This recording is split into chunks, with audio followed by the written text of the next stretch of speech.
दोस्तों, आज की इस वीडियो में मैं आपको चंबल नदी के बारे में बताने वाला हूँ। जी हाँ, वही नदी जो डाकुओं के लिए बहुत ज़्यादा फेमस है। जब भी चंबल का नाम लिया जाता है, लोगों के दिमाग में डाकुओं की तस्वीरें आ जाती हैं। ऐसा इसलिए है क्योंकि मध्य प्रदेश के 3 ज़िले हैं, भिंड, मुरैना और श्योपुर। इन तीनों को मिला के ही एक चंबल डिवीज़न बनता है, चंबल संभाग बनता है।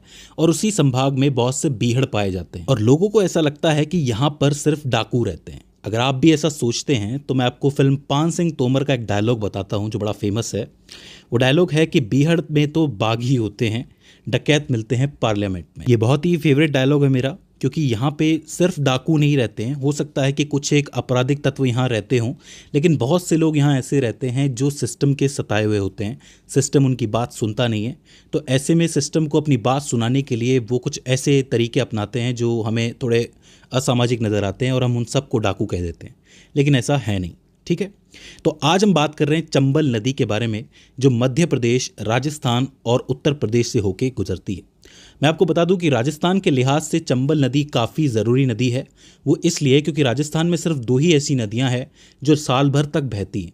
मतलब बाकी नदियां सूख जाती हैं, उनका पानी थोड़ा ख़त्म हो जाता है, कम हो जाता है, लेकिन ये नदियां जो है साल भर बहती हैं। एक है माही नदी और एक है चंबल नदी। चंबल नदी यमुना नदी की एक बहुत प्रमुख सहायक नदी है और यमुना नदी गंगा नदी की एक प्रमुख सहायक नदी है, जो प्रयागराज में उत्तर प्रदेश में जाके गंगा जमुना सरस्वती संगम में मिलती है। तो उसी चंबल के बारे में हम बेसिकली आज बात करने वाले हैं। हम बात करेंगे उस चंबल के उद्गम स्थल की, वो किन किन जिलों से होकर गुजरती है, कौन कौन से बांध है और साथ ही कौन कौन सी सहायक नदियाँ हैं। बहुत ही सिंपल है इसको याद करना। देखिए, चंबल नदी का जो प्रवाह क्षेत्र है वो तकरीबन 19,500 वर्ग किलोमीटर के अंदर फैला हुआ है। 3 राज्यों से होकर गुजरती है ये, मध्य प्रदेश, राजस्थान, उत्तर प्रदेश। लंबाई की बात की जाए तो इसकी लंबाई 950 से 1024 किलोमीटर के बीच में कहीं। मध्य प्रदेश में ये नदी 376 किलोमीटर बहती है, राजस्थान में किलोमीटर और यूपी में 32 किलोमीटर।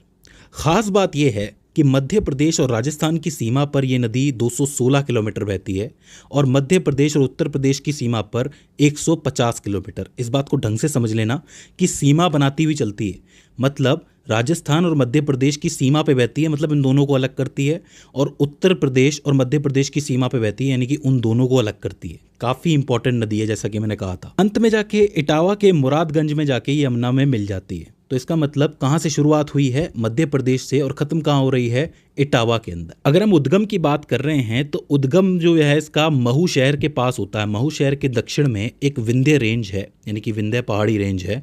उसमें जानपाव पहाड़ियाँ हैं, जिसमें भी एक सिंगर चोटी है, वहाँ से इसकी शुरुआत होती है। ध्यान से सुनिए, महू शहर है, उसका जो दक्षिणी हिस्सा है वहाँ पे विंध्या रेंज है, वहीं पे जानपाव पहाड़ियाँ हैं और उसी में एक चोटी है सिंगर चोटी, जहाँ से चंबल बहना शुरू करती है। थोड़ा सफ़र तय करने के बाद, अराउंड 376 किलोमीटर सफ़र तय करने के बाद ये राजस्थान में एंटर करती है। राजस्थान में ये चित्तौड़गढ़ से एंटर करती है और राजस्थान के कुल 6 जिलों के अंदर ये बहती है। कौन से 6 जिले हैं? चित्तौड़गढ़, कोटा, बूंदी, सवाई माधोपुर, करौली, धौलपुर। जब धौलपुर आता है तो धौलपुर से ही ये नदी यूपी में एंटर करती है। आप लोग देख भी सकते हो मैप के अंदर कि चित्तौड़गढ़ में घुसने के बाद ये धौलपुर से ही राजस्थान से बाहर जाती है। ठीक है, उसके बाद इटावा के अंदर यमुना से मिल जाती है। तो अब इतने लंबे सफर में इसके अंदर 4 इंपॉर्टेंट महत्वपूर्ण बांध हैं। कौन कौन से हैं? सबसे पहले तो एमपी के मंदसौर के अंदर गांधी सागर बांध है, काफ़ी इंपॉर्टेंट है, इसको याद कर लेना। निकलने की थोड़ा ही दूरी पर मिलता है ये, तो गांधी सागर बांध हो जाता है मंदसौर के अंदर। चित्तौड़गढ़ में जब ये घुसती है तो चित्तौड़ में ही एक बांध है, राणा प्रताप सागर बांध। याद रखना, काफ़ी इंपॉर्टेंट है, राणा प्रताप सागर बांध, चित्तौड़गढ़।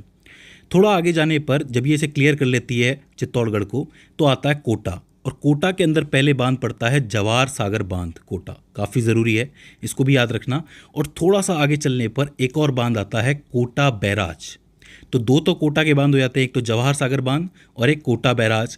एक चित्तौड़गढ़ का हो जाता है और एक मध्य प्रदेश के अंदर हो जाता है। तो 4 बांधों को याद करने में कोई दिक्कत है? गांधी सागर बांध, राणा प्रताप सागर बांध, जवाहर सागर बांध और कोटा बैराज। ठीक है, अब बात करते हैं इसकी सहायक नदियों की। देखिए, जब ये बांध पूरे होते हैं, इससे थोड़ी दूरी पर एक नदी आती है, मेज नदी, जो कि यहाँ कहीं कोटा के अंदर ही आके मिलती है इस चंबल नदी से। ये जो मेज नदी है ये भीलवाड़ा से निकलती है, मतलब भीलवाड़ा से चलती हुई आती है और आके के अंदर मिल जाती है कोटा के अंदर। इसी कोटा में एक जगह है नोनेरा नाम की, उस नोनेरा जगह पे एक बहुत इंपॉर्टेंट नदी होती है, वो आकर के मिलती है, जिसका नाम है काली सिंध नदी। काली सिंध नदी बहुत ही ज़रूरी मानी जाती है चंबल के लिए, क्योंकि ये सबसे बड़ी नदियों में से एक है जो आके चंबल से मिलती है। ठीक है, इसी काली सिंध के ऊपर एक और बांध बना हुआ है जिसका नाम है हरीशचंद्र बांध कोटा। याद रखिए, ये सब कोटा के एरिया के अंदर ही हो रहा है, तो हरीशचंद्र बांध कोटा आ जाता है जो काली सिंध के ऊपर बना हुआ है। अच्छा, इस काली सिंध के अंदर ही 3 सहायक नदियां भी मिलती है। एक है चंद्रभागा, एक है आहू और एक है परवन नदी। याद रखिए कि जो आहू और परवन है दोनों ही झालावाड़ से राजस्थान के अंदर एंट्री लेती हैं। तो झालावाड़ से 2 नदियां घुस रही हैं, एक तरफ से आहू आ रही है, एक तरफ से परवन आ रही है। दोनों ही कहाँ मिलेंगी? काली सिंध के अंदर। थोड़ा आगे चलोगे तो चंद्रभागा भी इसी में आके मिलेगी। यहीं पे एक बांध भी बना हुआ है, हरिश्चंद्र बांध।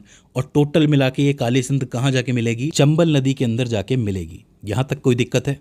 कोई दिक्कत नहीं होनी चाहिए। अब देखिए, कोटा पार करने के बाद कुछ एक आगे बढ़ने के बाद आता है आपका सवाई माधोपुर। यहीं पे कहीं पे सवाई माधोपुर में 3 नदियां इससे आकर के मिलती हैं।